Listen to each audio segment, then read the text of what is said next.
Hey, Bob, I Hey, got my video on. perfect. There we go. Good to see you. Good to see you And guys. Ash, thank you for being here too. I see you on there. So we can go ahead and call this meeting to order, a regular meeting of the Finance Committee. I'll announce that this meeting is being recorded, and since this is a remote meeting, we'll go to roll call. Great. Director Bertrand, Here. Director Brandt, Here. Director Geis. Here. Thank you. And before we begin, we would like to acknowledge the Chumash people, who are the traditional custodians of this land. We pay our respect to the Chumash elders, past, present, and future, who call this place, Andiscoyo, the land that Isla Vista sits upon, their home. We are proud to continue their tradition of coming together and growing as a community. We thank the Chumash community for their stewardship and support, and we look forward to strengthening our ties as we continue our relationship of mutual respect and understanding. We'll now go to public comment.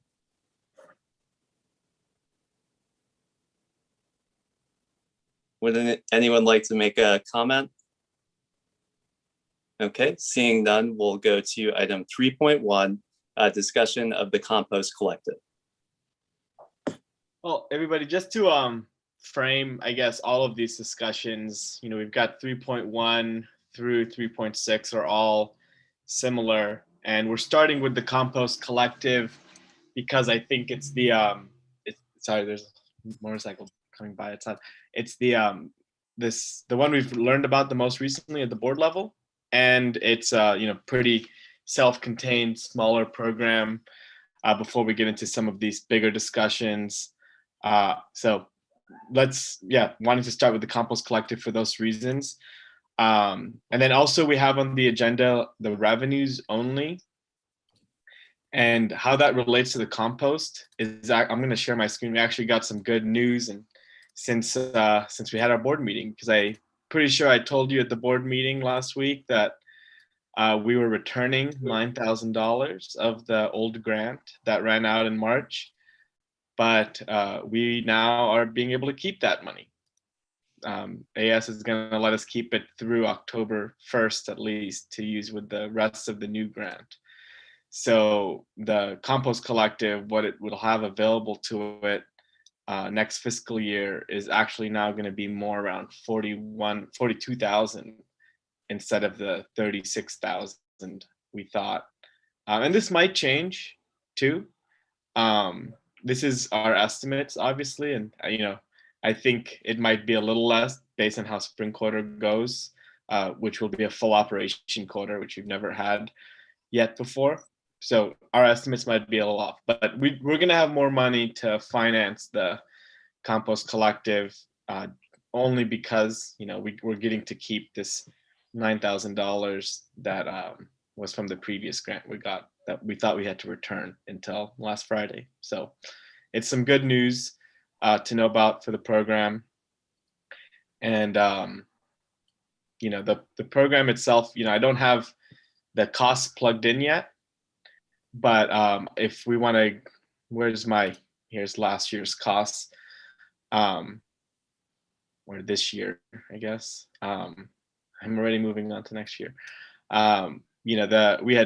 It was an estimated cost of around $38,000, but because of reduced spending from COVID-19, it looks like we'll spend around $33,000. But I think the full year cost is going to actually be $38,000. It makes sense. Like the $5,000 is about the amount that we didn't work those hours. So the base cost for the program is about that, and then the discussion on this is really like how do we staff the program, and I don't have exact figures up right now. I think part of this discussion I'd want to hear from you all is where the finance committee feels comfortable financing the program from the district's funds on top of the grant fund. So it looks like next year the base operation of the program will be completely covered with grant funding, but any changes would not be. So that's really the heart of the discussion is what kind of investment we should make as a district, and at what level, I guess. It's more of what level. So wondering if you all have any questions or anything else I should clarify or go over before you discuss. We need to raise our hand, or should we just talk? You're good. Yeah. So let's just think a year out. If we go a year out, do all the one-time funds dry up, and do we pick up the full cost of the program? Is that kind of where we're headed? You know, that's not guaranteed. I mean, it's where we're headed, maybe not in 1 year, but over time, I'd say is where it would head. But then there's also, you know, other grant opportunities that aren't AS that we can go after. But, you know, I don't know what the feasibility yet is. I can't say like, yes, we're for sure going to raise that money, because I haven't read the grants that are available yet, but or even seen them. So that, you know, there's a possibility we can continue to use grant funding, and but I don't think we should assume also that, you know, we've talked about, can it generate revenue to pay for itself? I mean, it can generate some revenue, but it's not going to pay for itself. But it's going to help. It's going to be in a smaller range, though, especially at the beginning. So then the compost collective, when it was run by AS, it was run by AS, right? No, it was or it was run by the university. Surfrider, nonprofit, and they weren't even run by them. They were fiscal sponsor, and AS funded them. So who were like the management directors of the, you know, the program? Who helped develop from above the students that worked it? They just did it themselves? Yeah. And it wasn't a program under UCSB that somebody was nurturing it? No. I mean, they had maybe advice, but Surfrider was a sponsor, so they advised them and they supported them, you know, as they were under their name. But I mean, what we understand is most of this, as it came to us, was, you know, created by the group of students who, you know, most of them are working with us now, but not all. You know, Jacob, he was the main person. I'm forgetting his last name right now, but he had presented to our board a few times, and then he moved on. And then, I guess his accomplishment was getting the program integrated into the CSD to have its management and longevity. So this happens. It is a frequent thing that happens in IV. Really cool things like this are developed, and then they just are loose ends, and then they go away sometimes. So right. Well, it's kind of interesting. I haven't figured out the relationship between the Compost Collective, which I think is a really cool program, and it's great for the community and the households and the environment. I'm trying to figure out the relationship to Marburg. And, you know, Marburg is the one that is getting paid by all the property owners, you know, and the residents to remove this kind of waste from the community. So, you know, and that's a pretty darn lucrative franchise that they're running. And, you know, we early on had that, you know, Jay came in and said, hey, we should take over the franchise, and we should have we should be the ones in charge of the relationship with Marburg. And I think it was a little bit too early then. And maybe it's always too early. Maybe it's not something we should do with how the county runs solid waste and gets rid of waste and all the things they're doing. But it just seems like we're taking good stuff that used to go to the landfill, which is food waste and all that. I don't think much of it was getting composted, and we're recycling it into the community. So it reduces Marburg's, you know, weight and the stuff that they're processing. So I don't know how it affects the rate structure in IV from the county's perspective. I'm just it just seems like, would Marburg want to help us pay for this? I just don't know. Yeah, I think it's I think it's a possibility. We have a relationship with Marburg established, a small relationship, and it started even before the CSD was involved with the Compost Collective, and the county, their sustainability division, and the part of the county that focuses on composting and that part of waste Right. management, they're all full partners and meet with they helped build the compost shed and met with us to do that. So I think the pieces are there to take it to the next level, but we couldn't do that anytime Yeah. in the next. So then my second question is Jonathan, your experience in this, and we're trying to run a pretty interesting little program that, dirt riders and people hauling stuff on people's houses, and, it seems to be working, but as a management issue, that it's pretty time consuming to take 6 extra help students that are rotating all the time and keep that running. So I hear you loud and clear that we probably need a regular part-time person who's paid by the district to actually run this program on the day-to-day basis, or you and Deborah are going to just, you're going to spend a lot of time on this and not get to the big stuff.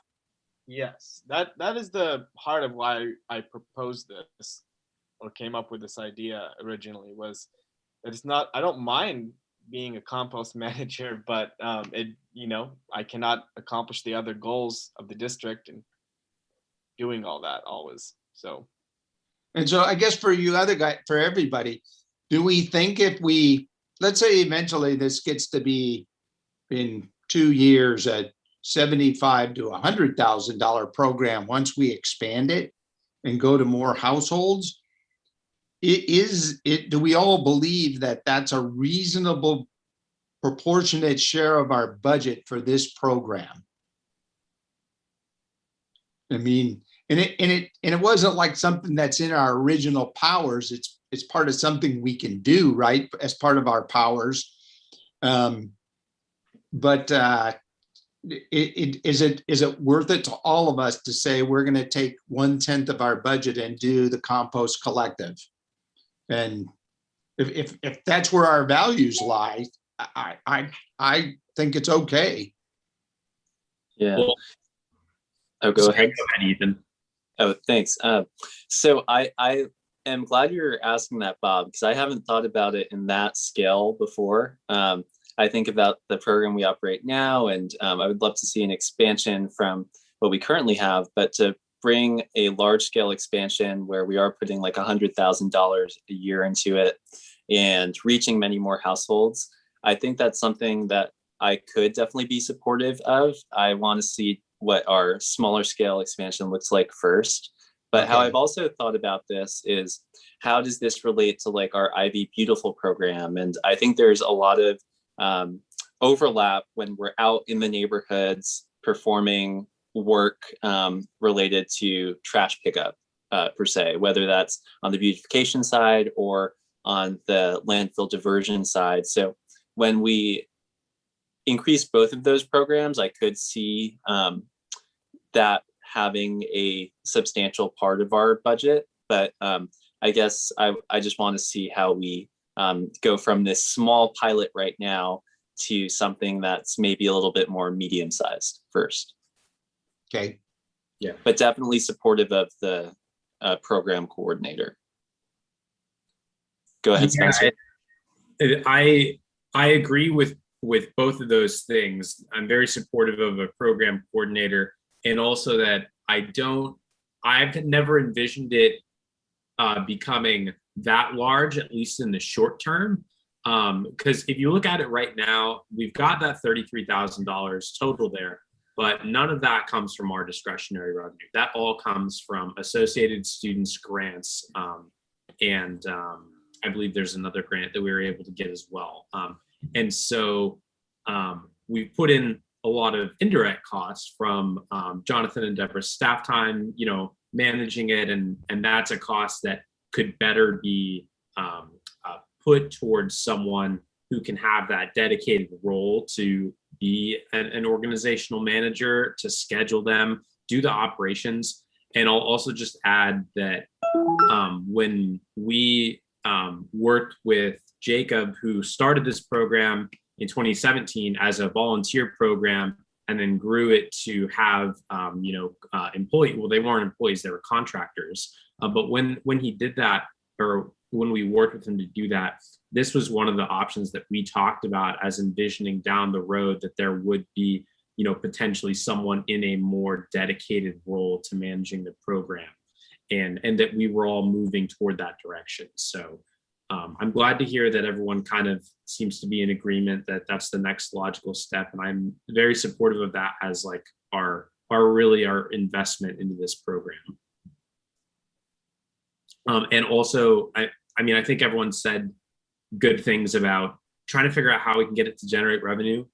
I don't even know the economics of compost, and so maybe that's something that once we've got all the staff time, I seem to remember when we did the retreat, it was like upwards of 10% of your guys' staff time was spent on the compost collection program, which awesome. It's a great program, but if we can reclaim some of that and shrink it down, and then maybe start thinking about that policy question of how do we make this program make money so it can at least pay for some of itself. I think that'd be great. Totally. And Jonathan, right now, do you have any estimates on what a program coordinator would cost? Like if we were to put something in the line item 6,100 for a regular salary? Yeah, I could give you my napkin math. If we were working, on 20 hours a week, it would be a wage cost of 23,000 about. I'm saying, like, let's say we pay this person around $20 an hour, and they work 20 hours a week, and then I think we need to see how our benefits policies are gonna evolve too. It's kind of a parallel tracks here. We have a benefits policy for part-time permanent employees already, and we might talk about that again in part of our larger discussion. As it is now, it's a prorated benefit. So by working half, technically they'd be entitled to half the amount of benefits the full-time employees get, whatever those end up being decided to be. So I can't say what that costs. It's kind of hard to say, but at minimum of 23,000, and it could be, it could be up to 10,000 more. I don't want to say it's 10,000 more, but it's in that 20 to 30 range, just to have an estimate. Got it. And if and when we put that funding in for that position, how would the extra help line item change? Would there be any savings on that side, or would we keep that at the $25,000 level? Yeah. Well, the 25,000 for this is what we're actually spending this year, but we had what it should be is 30,000. Without the interruptions. So the concept that I'm trying to do is we're going to eliminate at least one of the 4 positions. I think we're going to end up eliminating 2 and keep 2 because it's still good to have the support and leadership development. So we'd end up, so I don't know how it'll actually work out mathematically yet, but that's what I'm thinking is 2 positions would be replaced. Got it. That makes sense. Yeah. And just to note, really, sorry, I didn't mention this. The positions are 6 hours per week for both the 6 dirt riders and the 4, operational positions. So 10 positions at 6 hours a week. So we spend 60 hours a week on like the direct service part of the compost collective. So this would be, we would have maybe more total hours, but 12 of those would come from existing hours. Got it. And do you think you could find in the market a half-time director for $20 an hour with benefits? Yeah. I think I think it's possible. That's something we're gonna have to keep discussing to figure out how we market the position and how we try to, it's part of our staff plan. Um, I think we could, if we have a good benefits package and we're doing a part-time position, I think we could find someone. Um, just because of my experience in other organizations I'm in doing searches for a pretty similar position. Uh, but that person ended up wanting a full-time role. I mean, we were offering a part-time and a full-time, and the preference by most people was a full-time. So, but we weren't offering benefits, so that might be a factor. I think it's possible, especially recent graduates sometimes like to piece together different jobs to have options. So I think it's possible. Great. And I think that sounds great. And I'll just add, if $20 an hour is too low of a wage and, we have to adjust that a little bit, that's definitely something I'm comfortable with. I think we want to make the position work. Yeah. Yeah. And, I think it's part of, our benefits committee is going to, whatever we decide there will influence how we set the wage too. So we'll need to figure that. I mean, it's part of how we market the district. It's a cost of, So Yeah. So if you take a $20 an hour employee and give them like the full health benefit we were talking about, like for $12,000 a year, or 12, it's even probably more than that. And you divide that by 1,040 hours, it comes out to $11.53 an hour. So as soon as you take that $20 and give them health, if you give them a full health benefit, which I don't know how you give a part-time person a half of some of those benefits we're looking at. When you put in that health, it gets really expensive. And when we're doing the Coursera plan, the problem with the Coursera plan for somebody with 20 hours is they probably couldn't get they probably couldn't get something in the private marketplace for that amount, or maybe you could. Yeah, you could. So anyways, offering these low wage jobs with full benefits is where it starts to get really dicey. If it's health. Health is just flat out expensive, but to have people without health insurance and you're not a good employer, that you got to be ready for that cost. Yeah, and I know we have the separate benefits committee that you're on that'll talk about this some more, but perhaps by our next meeting we'll have some more clarity on what that might look like. We will. Cool. Awesome. Jonathan, anything else you're looking for on the Compost Collective? No, not really. I mean, we might have some small. The grants we've gotten cover most of the materials and equipment costs, so there hasn't been any cost to the district there either. So there might be incidental things I might add into this that are covered under the grant into the line items, like the materials and technology. Like we have a texting service to stay in touch with all the households. Besides that, this shouldn't change much besides the proposed expansion and for serving more households, and then the program director or manager. I have one more question on this that came up at our hearing the other day, was about the storage. Oh yeah. And how are we feeling on that? Is there a thinking of how we could grow that?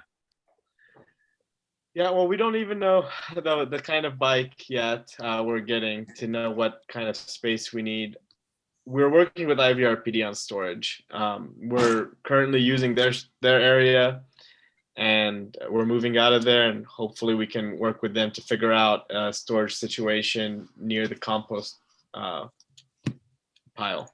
So we're talking with them on what the options are, and if that doesn't work out, we'll need to figure it out at our building. But the community center will be back online, and that whole area will be looking different. So we'll work on making it happen. So it's not figured out yet, though.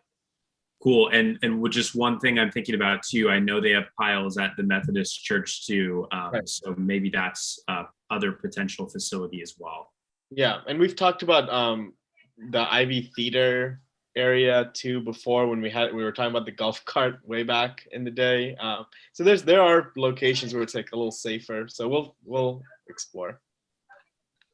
So the last thing on the quality of our compost, Yeah. do we think that the quality of our compost is higher than, where I mean, I know the county has piles of compost up by the transfer station, but I don't think they're the kind of compost that we're producing. I think that's the compost from green waste, maybe. I don't know. I've seen people loading up their truck with compost, and the one thing I hear about that compost is has some plastics in it that they can't get rid of when they do that compost. But I don't know if it's quality compost like we're producing. And I don't know, maybe we have plastics in our compost too. I'm pretty sure we don't. we do, they do go through it pretty thoroughly, but we'll know better about the quality of our compost once the shed is fully, or the pile is fully operational, because right now we're sharing with others. So once we have, the pile that we fully manage, we'll know better at how good ours is and what it can be used for. Okay. Cool. And do we Just have wondering any if there was a better sales pitch for it and said, hey, we have really quality compost. It'll really make your stuff grow. Right. Totally. Do we have any public comment on the compost collective before moving on to community center budget? Seeing none, or actually we do have one. Ash in the chat says it's great. Tons of lime worms, not much plastic. Add it to my gardens all the time. So good answer to your question, Bob. We have good compost. And now moving on to 3.2 community center budget. Yeah. So, this one is maybe, I don't know if we can have the full discussion yet, but we want to start discussing this just because it is upcoming. So wanted to just review what our current budget is. So it's $400,000, which is what we had put in for this year. We're going to plan to spend at a maximum $35,000 though. And we all know why, because we didn't operate the community center and community room this year due to COVID and the use of the pallet shelter. So to go over the cost, just to remind you a little bit on what all these are, so we can maybe think about, I don't even know if we can have a discussion of what we want yet, but maybe if we can just start thinking about where the costs are and what the general areas of cost might be and how they kind of relate to some other items on the agenda. So this is, I'll get into it. So, we had regular salaries. So the whole, this whole section here, about $151,000 of the 400 is for salaries. So here's the thing with the salaries. The way this budget was set up, it was for an assistant general manager for the entire area of community programs, mainly for the community center, and then to have the community outreach position when it was conceived as a smaller, lower level position. So that's what both positions were in here. That's not the direction we're going in anymore. So we will need to rethink what the staffing structure of the community center and community room is. So that's one. That's like, I guess issue one to consider is how we would like the staffing to look like. And especially, in relation to some of our other goals, like the nightlife, arts, and cultural programming goals. So that's one area, is the staffing. The other area is like the program part. So there's maybe a little more at the program part. So that's like $65,000. That's advertising, equipment, furniture, grants, events, and insurance to cover all that. And then the, what we, if we were the, as we had conceived of what the contract was a year ago, paying all the utilities and maintenance costs, we had budgeted $81,000 for all these things. The utilities between both buildings, remember 970, 976, their incidental maintenance, janitorial services, landscaping, and all that. And then the last cost was 100,000 as like a savings account for maintenance. And that's what we had generally planned. Things are still in flux right now, but some things might stay the same and some things might not. So we don't know yet, but I'd assume that our staffing structure for how we want to implement our community programs area and our events and management of all of that, we're going to want to do something there still. We're going to still want to budget for events, maybe a budget for grants. So there's some things that might be more static and some things that might change more. So wanting to hear what you all are thinking in that area. And then the last thing, sorry, I forgot to mention in terms of revenue, when we had built this budget of 400,000, we had built it assuming that 142,000 would be covered with rent at 970 Embarcadero Del Mar. So again, that's in flux. We don't know the exact, we don't have a lease or contract with the county for next year yet.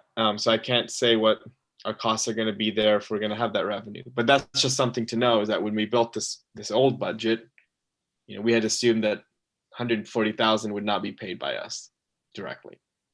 So that's it. Turn it over to you all.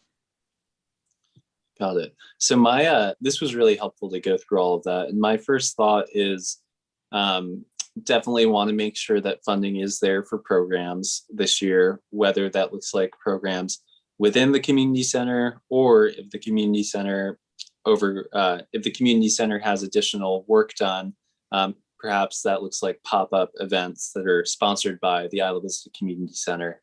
But either way, making sure that programming funding is available. And I think you said $65,000 was kind of the total of the different components of programming. So we have time to figure out if we want to keep that exact number, but continue with the spirit of that type of investment. I think I totally recognize what you mentioned before about the changing direction that we're going with staffing. So we'll see how exactly that impacts this, but on a number of the other things is kind of just too soon to know with the variables. But I do think that this will continue to be one of our top budget priorities, especially with everything that we're doing with our other programs. So that's it for me for now. Spencer, Bob. So in switching directions, we're going to fund the outreach coordinator, right? You're on mute, Jonathan. Yes, thank you. Yes, that's why I made it a separate agenda item. So a discussion on IVCSD community engagement budget, but we're going to pull it out of here. So that salary was part of this 115, right? And I'm going to move it somewhere else. So I don't know what you guys think. Maybe we should, budget appropriate the program piece. Now we're going to do those programs no matter what.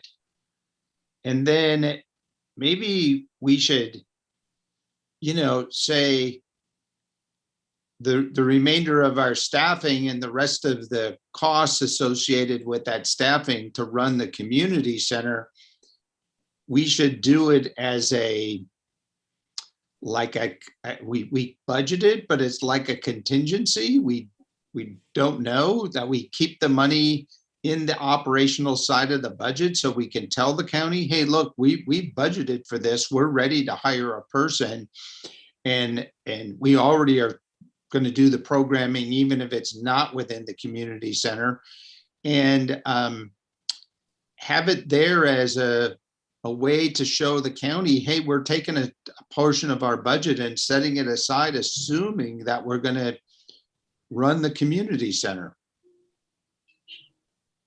I mean, maybe the county finds somebody else to run it for that amount. I just don't know.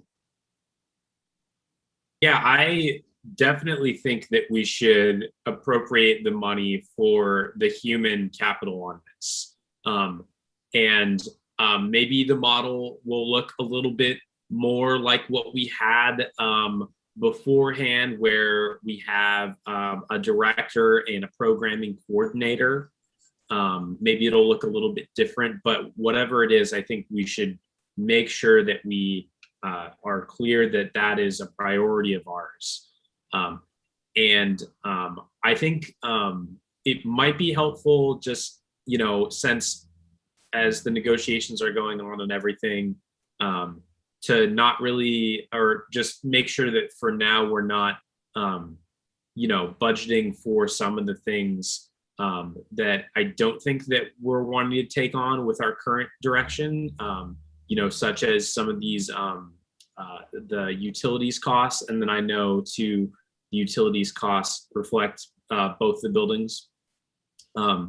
So maybe just that if we have to put a placeholder number, we do it closer to what we did this last year, which was 0. And it's easy to come in with the support of the board, more, to come back if we ever got the least revenue from 970 and use that then to bring on the utilities. And we can do that as a budget adjustment midterm and say, hey, here's unanticipated revenue and here's the cost associated with it. Right. I see all the elements of this that are kind of depending on our sort of building negotiations, as, we don't know how these are going to turn out. So we should just, act as if nothing yet, and not put an estimate there.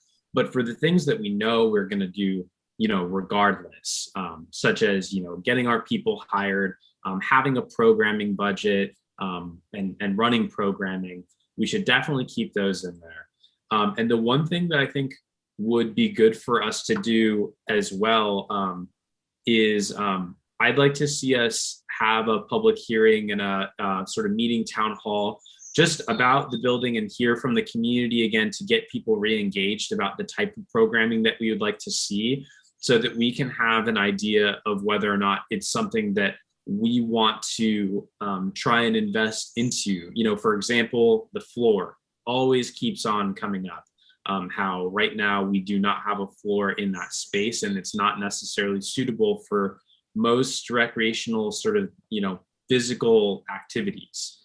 So that's something that I think, we should engage the public and hear from them to see, if there are additional improvements above and beyond what exists right now that they'd like to see made. Agreed. And one thing I'll mention on that is, in part of our nightlife planning process, we're thinking of doing special topics presentations, and one would certainly be on the community center. So maybe there's some overlap there in the near term. But definitely want to hear from folks about, hey, we spoke with you years ago about this. Do you still have the same desires? What has changed in that time? Definitely agree. Any other comments on the community center for now? Any public comment?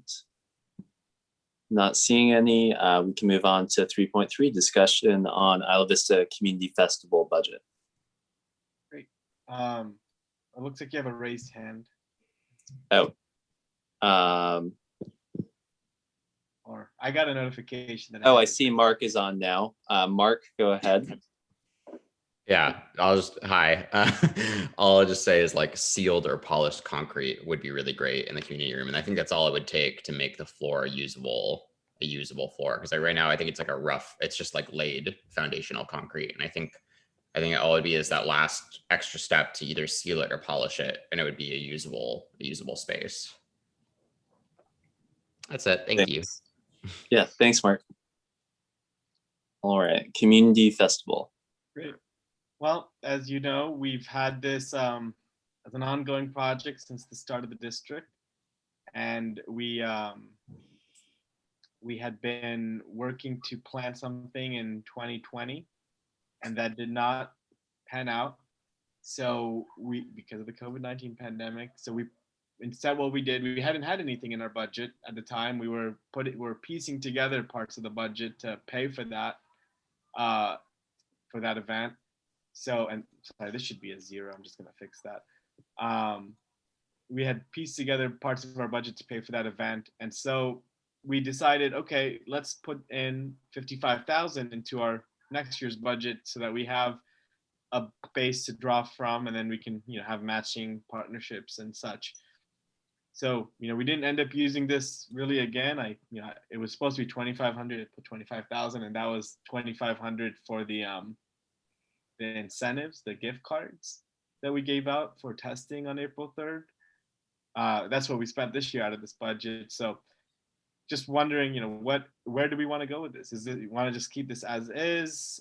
Should we have more of a board discussion on where this project should be going in the future before putting in a number? Yeah. And to clarify, the Halloween program, that came from this as well? No, we actually put the Halloween out of the special project. Okay, got it. Thank you. Halloween and food distribution out of special projects. Yeah. My thought on this is that we do continue the investment level. We have had great community behavior these past 2 Deltopias out of necessity with COVID-19. And I think that's encouraging for what the future of Deltopia looks like in general. But I think we still need to fill the void of actual programming. So I think that's appropriate to have at that level. Yeah, I agree. Preliminarily, I think the level looks good. And I also like your suggestion, Jonathan, of let's have a board discussion on this. Just in general, because I think what we've learned from the last 2 years is that it's better to start engaging people early in order to try to get everything across the finish line on time. So, and maybe we'll hear, different feedback from the board and from members of the public, about how big our investment should be. But right now, looking at that, I think for the time being, let's keep it where it is. And since might be the first time we ever pull something off like you guys were almost pulled off, with closing Pardal and doing that model, we were so close to trying that. It was the wrong year to try it. And so I think we proved ourselves successful, or the community's proved itself successful, that it will listen to things other than law enforcement to get things changed. And so I'm still behind it, that it's worth a try to do something organized as to not do anything. And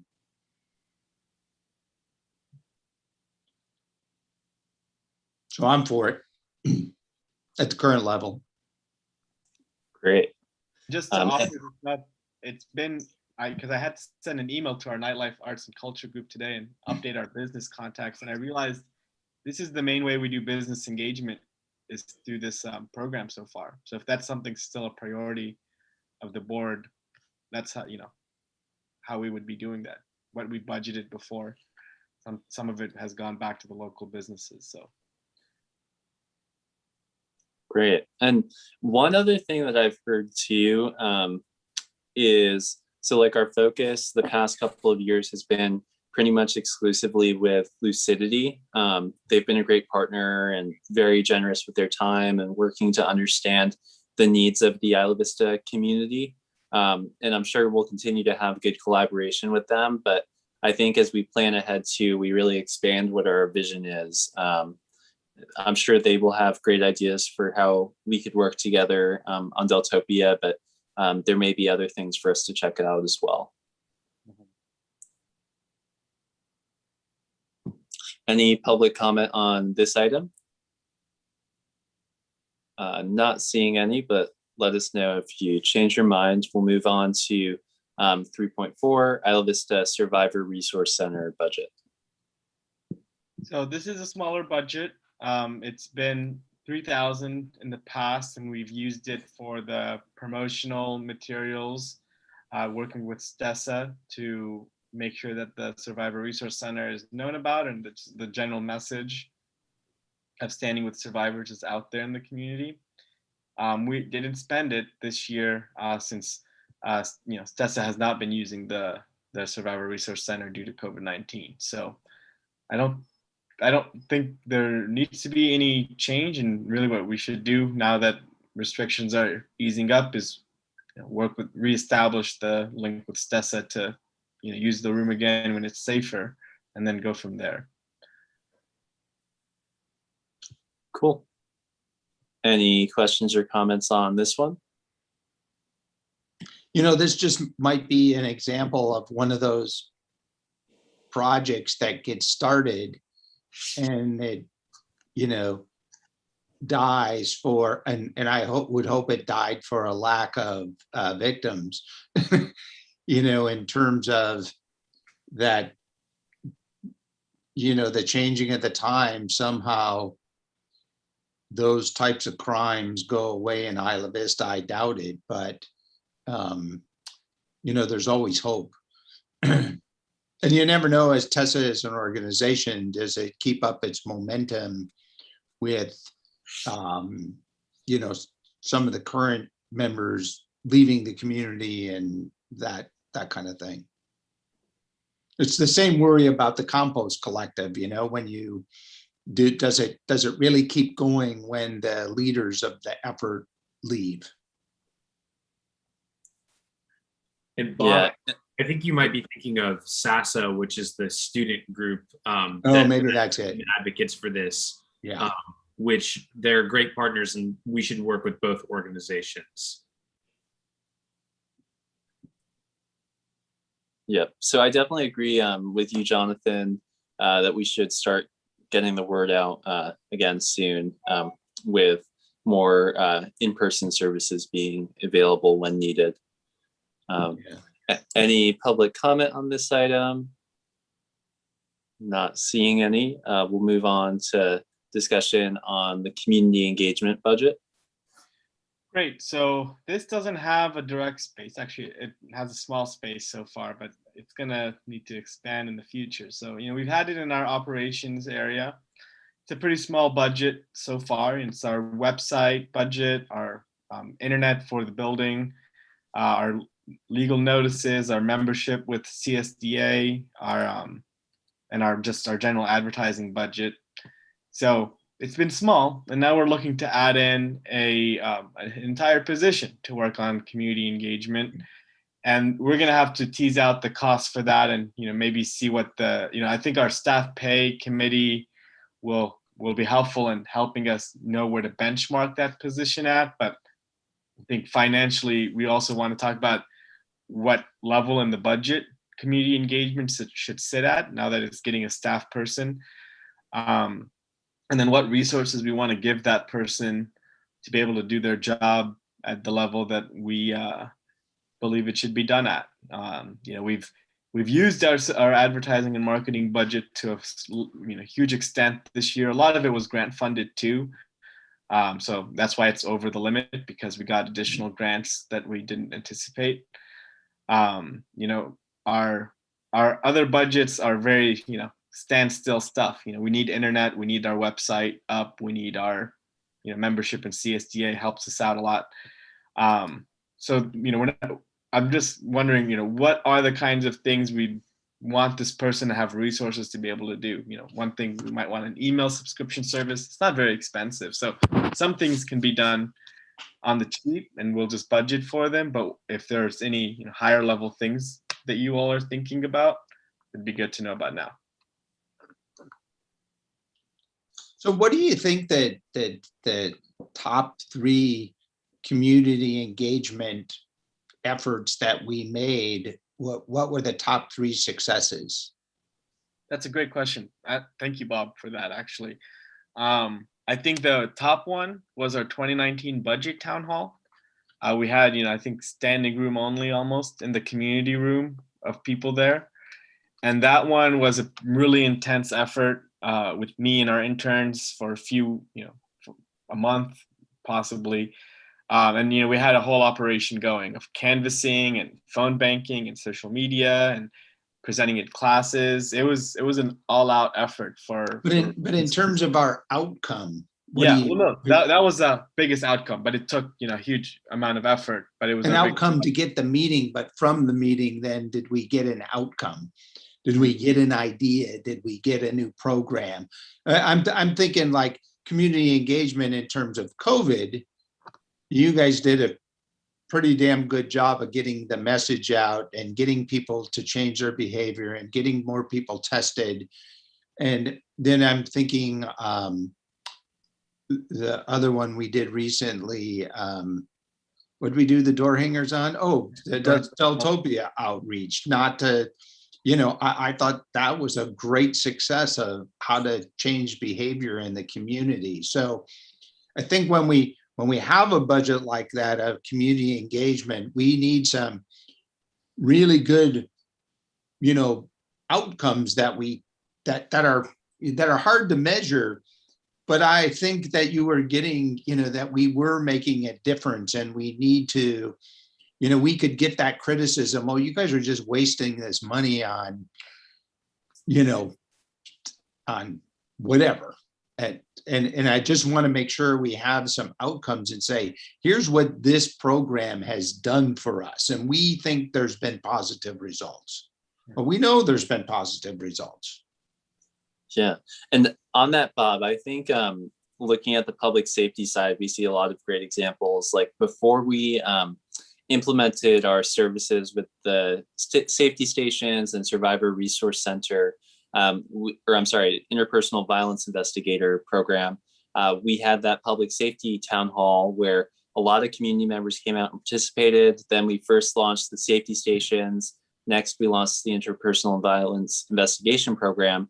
And a couple of years later, everyone knows that when they're out in IV, they will see these safety resources there for them. And at first, I don't think the community really knew how to interact with them, but now we see lots of people coming up for water, and the CSOs are more comfortable to proactively engaging with folks. And then when we have our reports from the interpersonal violence investigator, we also see a lot of communication with the community and how that's taken on its own direction based on the needs of the community. So I think there are two great examples. And ideally, I think with this person, yes, we are going to be able to better communicate with our constituents. Yes, we're going to be able to better communicate with regional stakeholders and governments. But most importantly, this will increase utilization of services and be a link and as long as we make it clear that that person's going to keep building those efforts,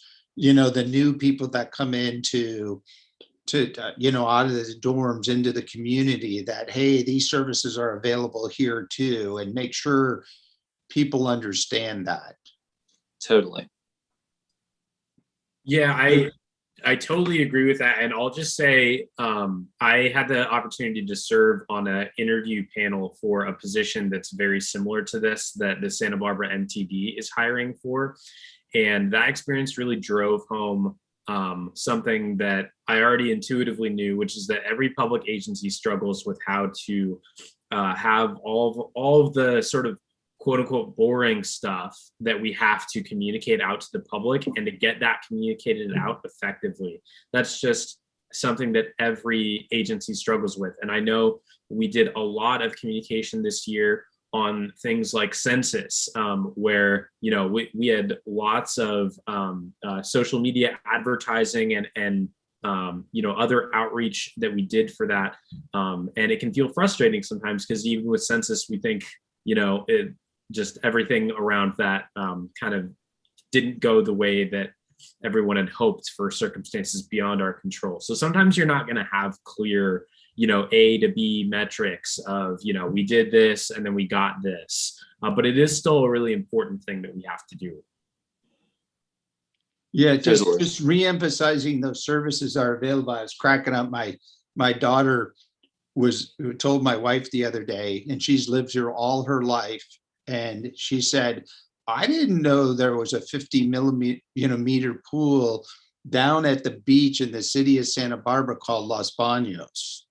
And so you think about someone been here their whole life and she never knew there was that great swimming facility down there. And, it's the same thing with Isla Vista. You may not know, and you're even living there, that these programs are available. And so we just need to, market that stuff. So, okay, enough of that. Cool. And one thing, piggybacking off of what Spencer said about MTD, I remember actually looking at that job description when we were having our discussion at our board about moving forward with creating the position. And I saw the salary amount and the description of duties, and I think it was very comparable to what we were trying to do. If I remember correctly, the salary was like between 60,000, maybe up to 70,000, somewhere around there. So I recommend just checking it out. Thanks for the tip. Thank you. That's great. The only thing that I might add to this is that it could be good to have a little bit of a discretionary budget for this person that we know that we want to hire. In order to just have. I know I guess we have the 5,000 there. Maybe I guess I should start with the question. Did we use all of the 5,000 that's discretionary? The 5,000 that's discretionary. I mean, we didn't end up using it because we had so much grant funding and using the grant funding to do what we would have done discretionary. So, all our advertising time went into producing the non-discretionary expenses, but we also made sure to do things that we would have done otherwise, like include other information about the district. So we didn't really use it much, but we did spend, almost triple that amount on advertising activity. So. Right. Yeah. And I know that a lot of that came for specific things like COVID and census, which aren't going to happen this year. So yeah, I could see, potentially supporting a higher level of funding for that, just to make sure that when we do have this person, we're giving them the tools that they need to succeed. Because I think part of us hiring this person is we know that we want to continue doing like the specific outreach when we do have those grants, but we also want to make sure that we're doubling down on getting our services out there and making those connections too. Yes. And one thing I forgot to mention, but it's because I haven't integrated this into the budget yet because it's too much yet to do now, is the STEP grant partially funds our community engagement coordinator for at about $9,000 a month for the whole length. So that's some funding that we'll have available to support us in that, and they'll obviously be spending 10% of their time on the STEP grant because of that. But so they'll be doing some specialized marketing and advertising, but I view it as all part of the same, what they do there will feed into what they do somewhere else. Like if we're advertising the STEP grant, we can plug one of our services as well. So I'm excited for this position, and I do agree that they need a fund to be able to do what they need to do to get our services out there. And because, reading our budget survey, most people still, they say, wow, I wish I knew about this service. I just am learning about it now in this survey about it. So the more we can do. Yep. And I just got a message. Mark needs to head off in a few minutes, so he wants to make a comment now. So Mark, go ahead. Thank you, Ethan. I appreciate that. In terms of like the budget side of this, which is, what is being talked about, I think like having some creative thinking in terms of like looking at the duties of like Ariel Mordes and Justin Schroeder and seeing like what they do as community, people. They're not obviously it's a different role, and seeing if budgeting money in a certain way for them would increase their abilities. I think when Spencer was talking about this a few weeks ago, he said it really right. That thinking about this like an organizer position and what are the tools and the resources and the even databases that maybe an organizer needs at a given moment. And the last one I'll say too is like I don't know how you all do it at the CSD. Honestly, no idea. But like sometimes there is stuff like digital advertising or yeah, like stuff that has to be Photoshop basically. I don't know a better way to say that. That it's like great to do in house, and sometimes it's great to contract it out of to a private vendor. Because it may be beyond the skills of a given individual. I'm thinking in those realms to have the discretion to do that if you are trying to be this position. So those are just some like general thoughts to throw your way in terms of how you budget for this position. Great, thanks. Thank you all. Got to run, but thank you again. Take care. Jonathan, is there anything else you want to hear from us on that item? No, I think I've got it. Thank you. That was really helpful. Cool. So now on to community programs. Well, I just put a general one here for anything else in the community programs budget area we want to discuss. We have the community garden that's been an ongoing operation. I've checked in with them recently. They've got someone hired finally to replace Wit, and we're talking about the annual report to the board. And the same thing we do every year. I think it's going to come in the same. So nothing special or noteworthy there to report. We've had the program development and special project areas.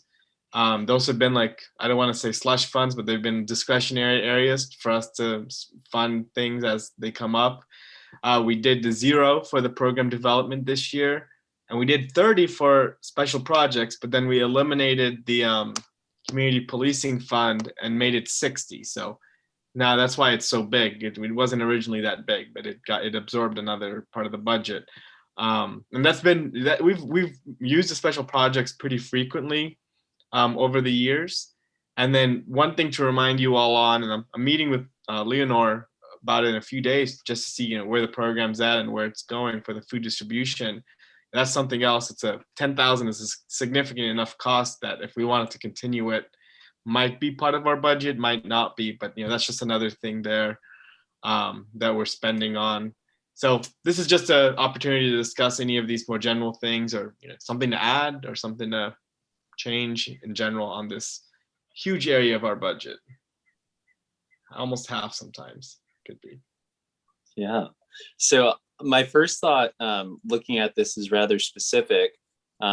When seeing the line item for the community garden, I thought about maybe that's something that if we were to bring on a permanent part-time position for the compost collective, that person could also help be a liaison to that program for our board, because I feel like, or for our district, because I feel like that program is kind of distant. We hear from it. We hear from the folks working on that program about once a year, and we're always super impressed when they come to us. But then it kind of in the back of our head until they come back next time. So if we ever want to expand the community gardens or take that to the next level, perhaps the person working on the compost collective can also give a little bit of attention to that program. Agreed. And our compost employees right now, they actually already do that. I just don't even know about it sometimes too, because they have close, peer-to-peer working relationships. So they are working with each other. But yeah, it is a natural alliance there. Totally.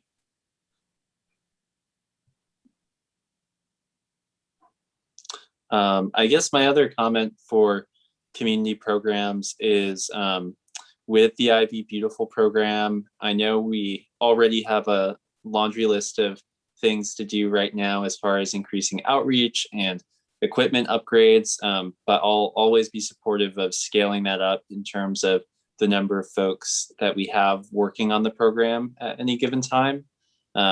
So I'm sure Miranda and the team at the Ivy Beautiful program want to get through their existing to-do list right now.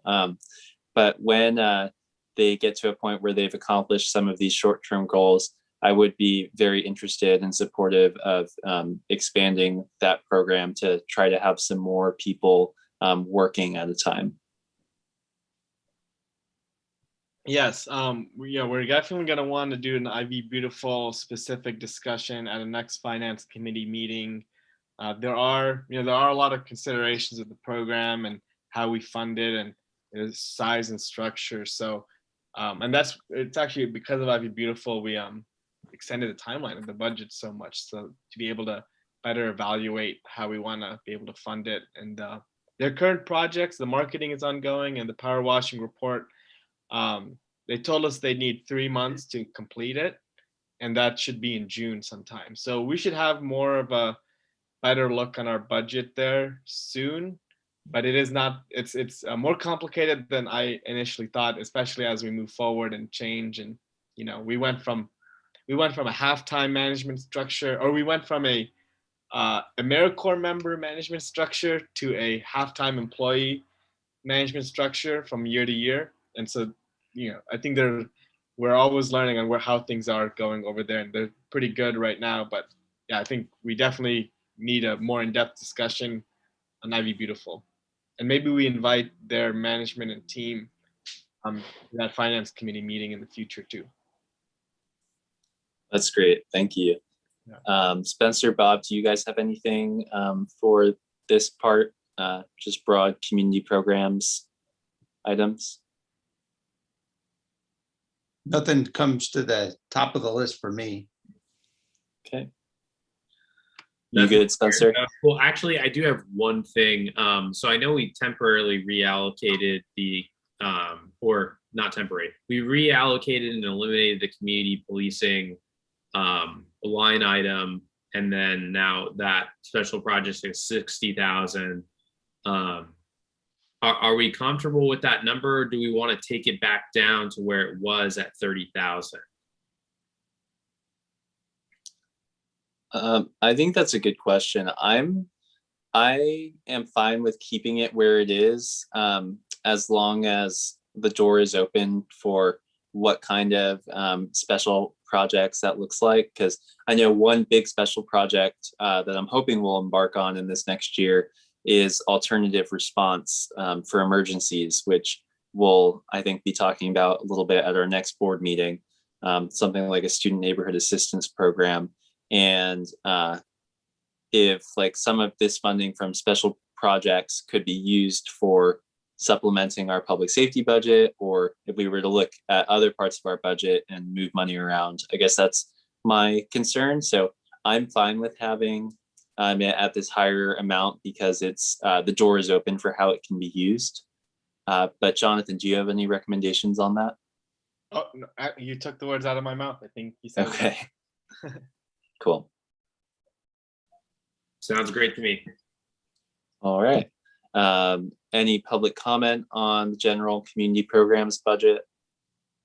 Seeing none, we'll move on to budget revenues. Muted still. So this is not the working draft of the budget for next year. It's only got our actuals for this current fiscal year and the revenue projections, which is what we're discussing today. But so I'm going to open up a budget document, but it's only meant to have the revenue information on it. So no one should take this as any fact besides that. So here's our overall year-over-year revenue numbers. In 1920, which only ended a year ago, we had 940,000 collected. So then we budgeted that for this year, but now we're estimating an actual of 980,000 for this fiscal year. And then we're proposing a total of 975,000 for next year. And that might seem weird, but it's because the only reason that it's 980 instead of 975 for this fiscal year is because we made such a small estimate for what we were going to raise in June of 2020. So we accrued certain amounts, and we because of COVID, we were very conservative in what we accrued in June, and then we collected way more, and then we keep the difference in this budget.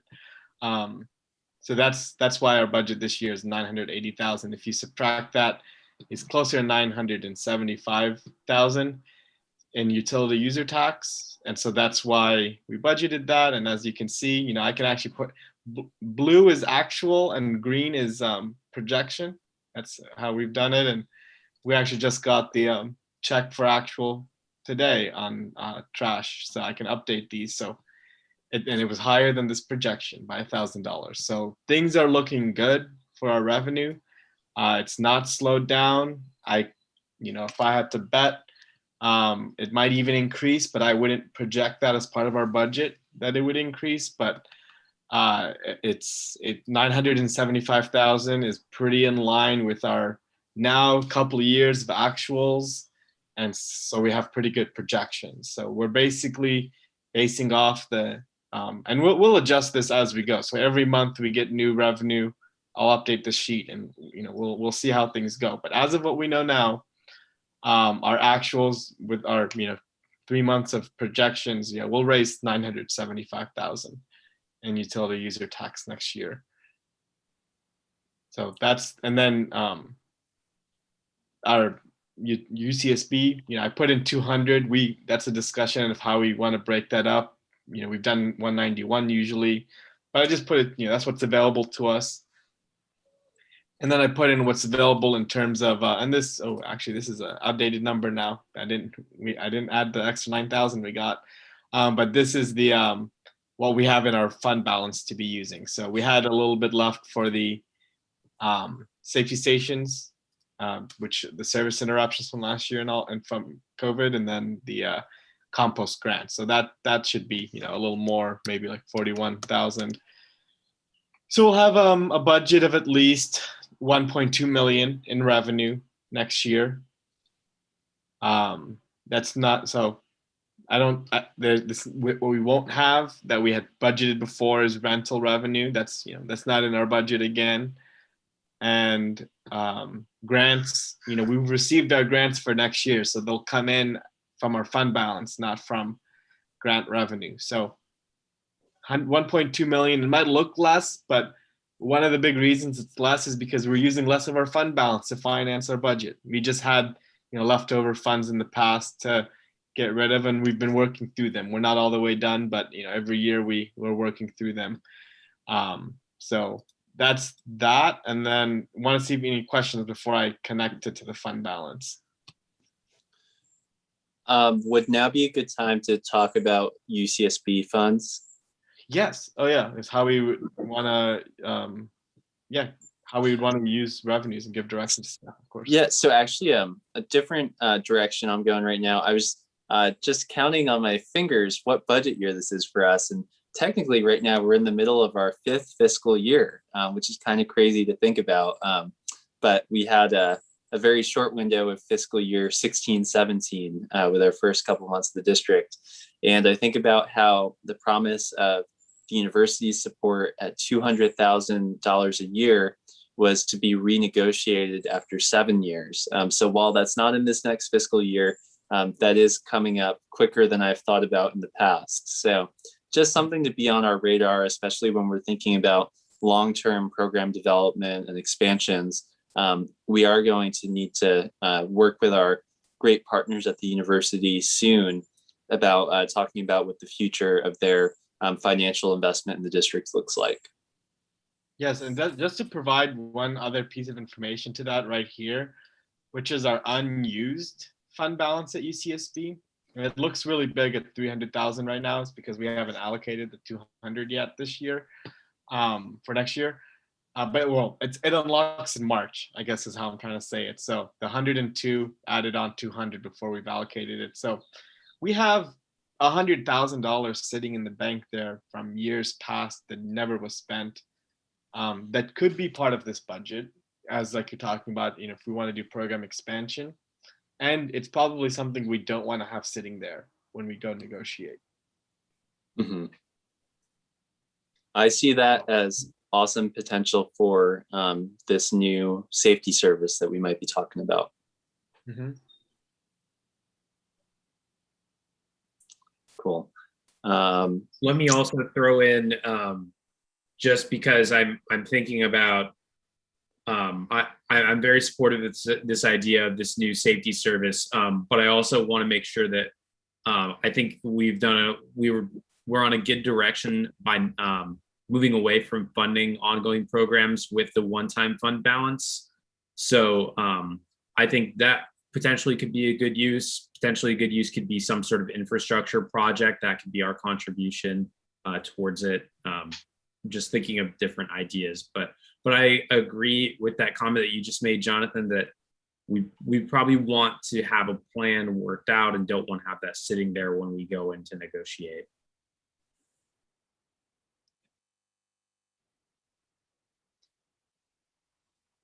And then along with the UCSB, there's another 640 in undesignated fund balance. Doesn't need to be used, but it is, if the board wanted to use revenue above its budget, that is available. Undesignated, our designated reserves are fully financed, 892,000, like we mentioned at the retreat, and our current, projection for the year-end fund balance undesignated would be 640,000. So if you combine that with the UCSB undesignated, you have around 742,000 undesignated funds right now. Got it. And 1.6 million in total funds.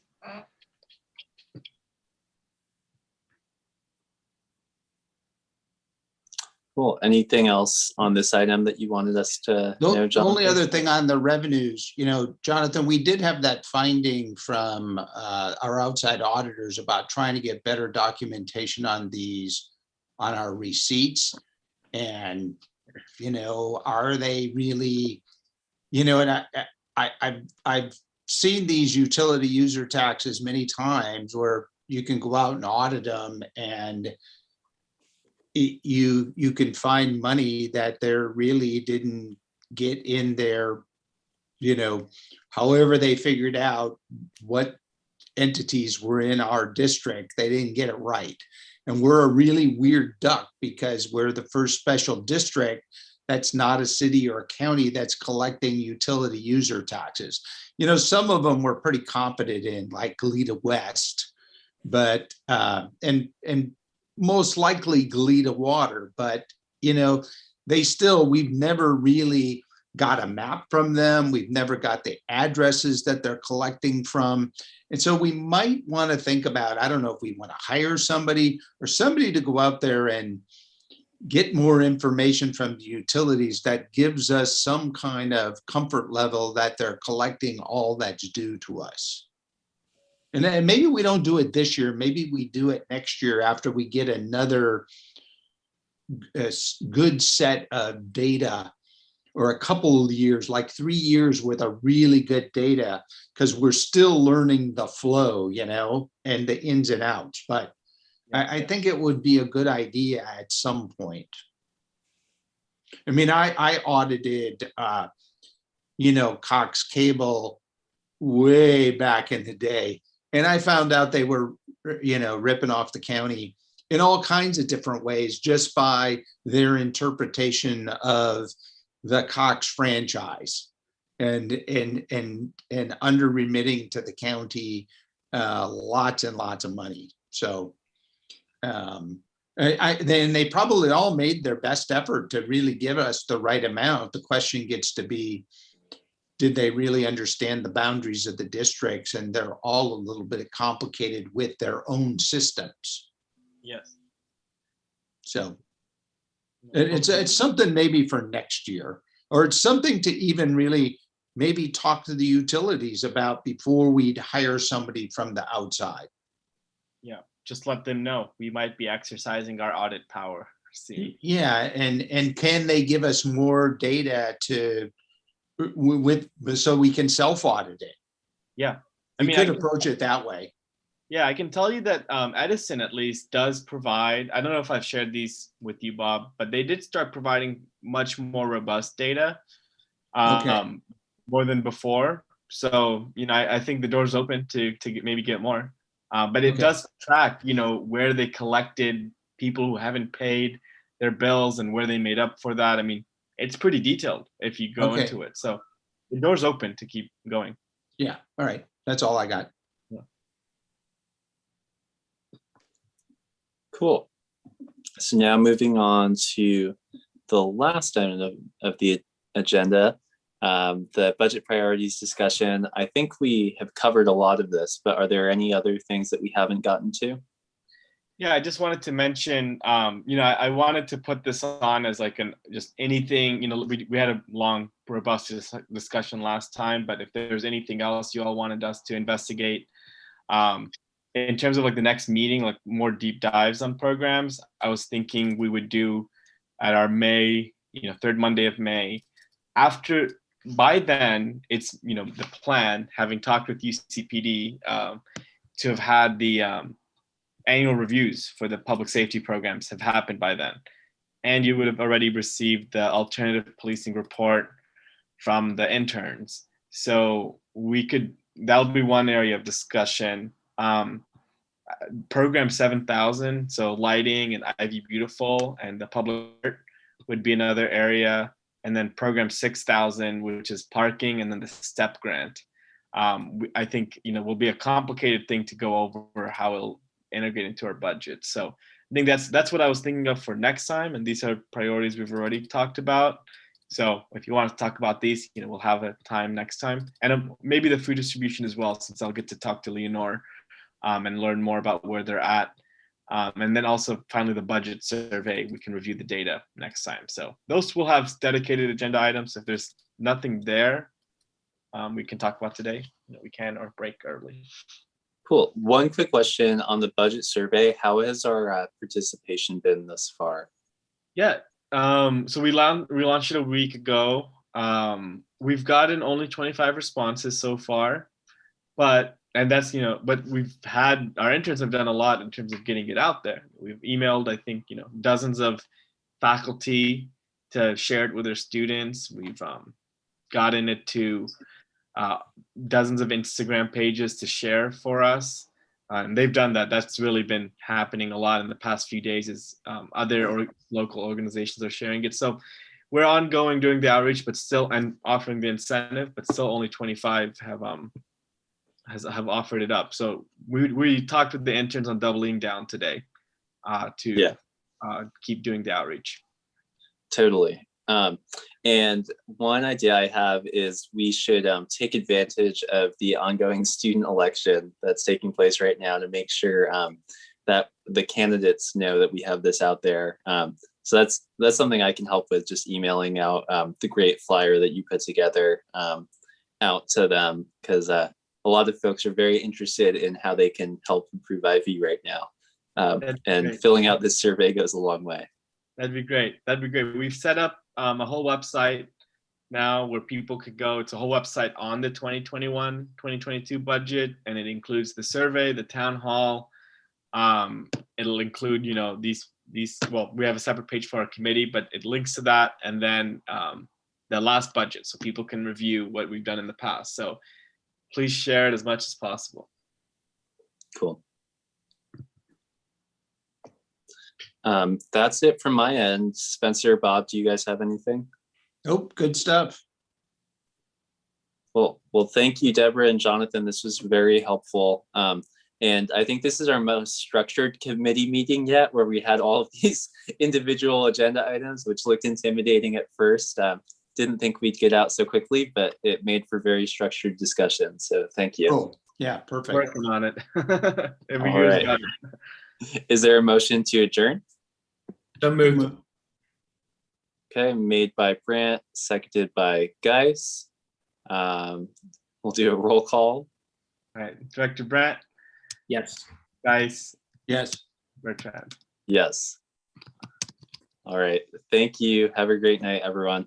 Hey, when's our next meeting of the Finance Committee? Oh, yes, May 17th, unless you all feel like you need to meet faster than that, but May 17th. But we've got our town hall will take place on the 26th. 28th. Yeah. 28th. Yes. 5:30. Yeah. And Jonathan, I 28th of April? Yes. Okay, I have guests in town, so I probably won't make that. No problem. Did you want to talk about format for that at all tonight, or do you want to talk offline? Yeah, we'll talk another time this week. Okay. We do need to talk, and I was thinking we'll talk about it later this week. Sounds good. All right. Thanks, everyone. Okay, Take see care. you guys. Bye. Okay, bye.